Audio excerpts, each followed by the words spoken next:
Hello everyone. In this video, we are going to discuss a new function in LuBan. It is mesh repair. Firstly, I'm going to open a mesh model.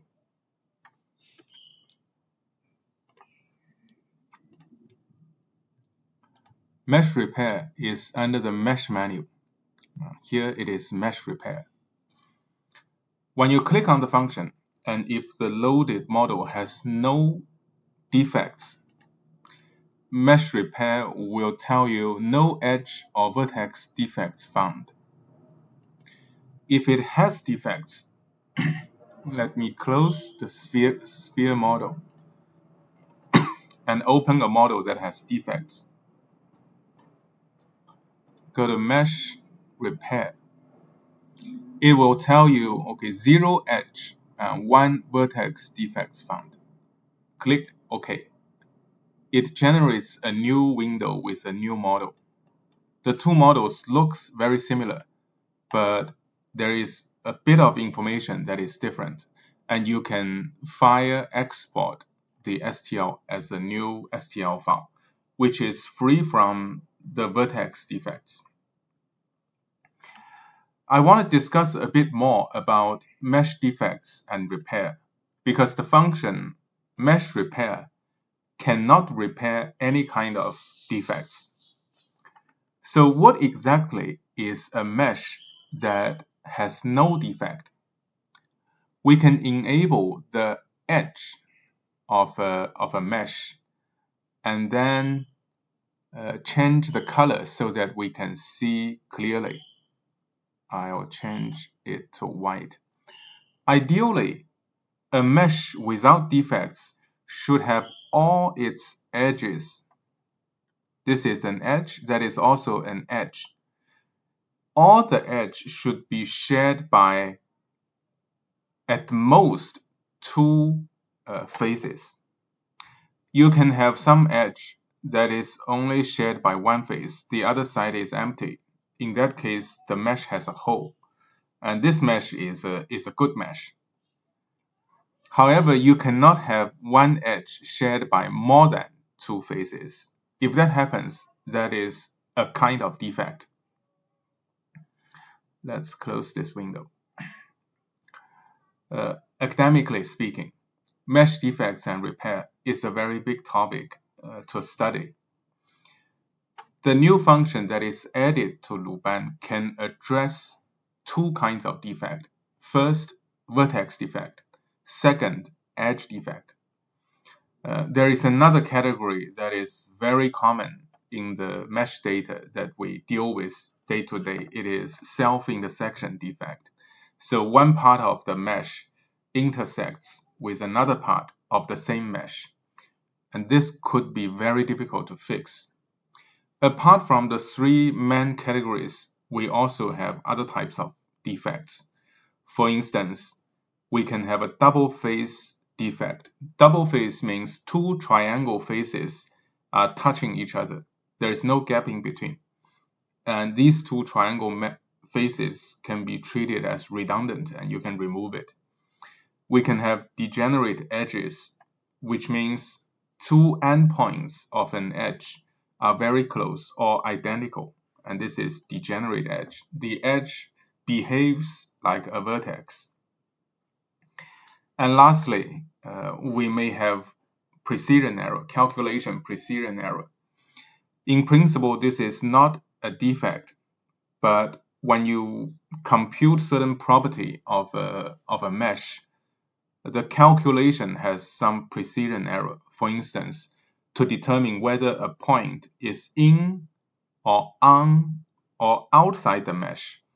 When the point is very close to the mesh surface, the precision error may kick in and give you an erroneous answer. So I'm only going to talk about vertex defect and edge defect, and these 2 are addressed in the new repair function.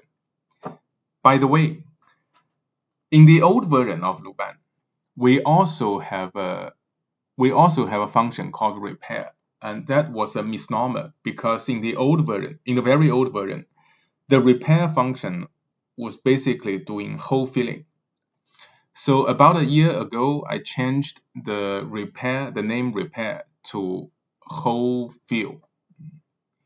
And now in the latest version, the repair function actually does mesh repair, but it only does repair in the context of vertex defect and edge defect. So what exactly is vertex and edge defect? I'll give you two examples.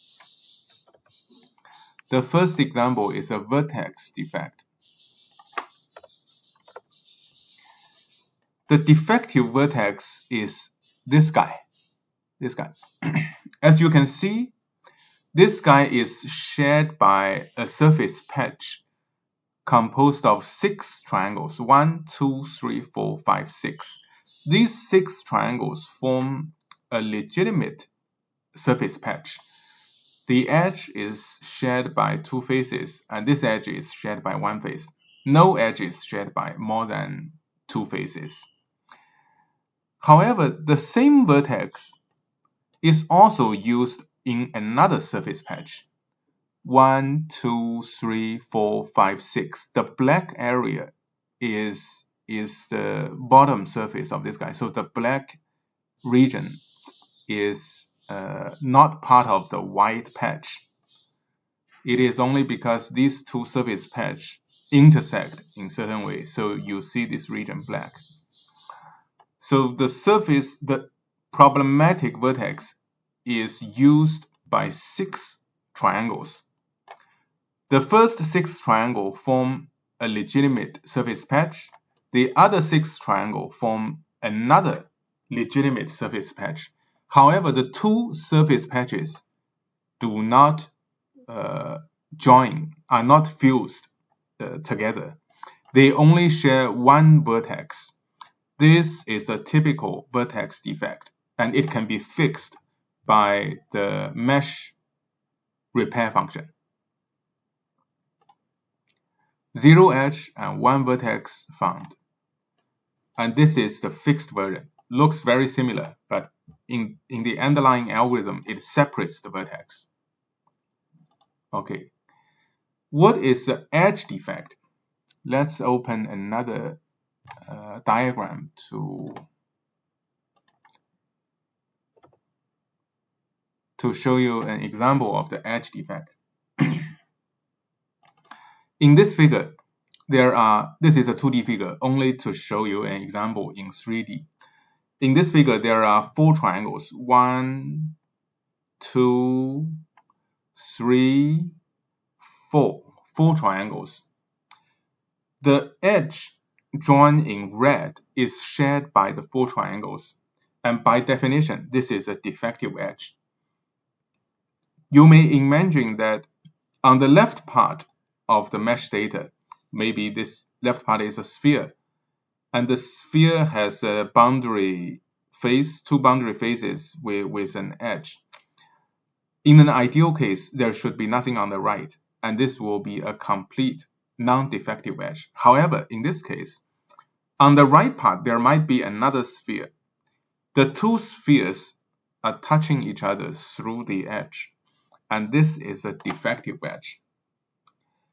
The mesh repair function can fix this kind of error. So the new function, in summary, the new function can fix 2 types of defects, and it cannot deal with self-intersection defect for now. It cannot deal with some of these other types of defect. You will find that even for a defective mesh, for example, the cow example, there are many processes that can be done legitimately without any problem. For example, many functions in mesh LuBan can process the data without any problem. Contour. If you generate contour, there is going to be no problem, no issue for this. Also, if you do mesh slice to generate G code, there won't be any problem with this as well.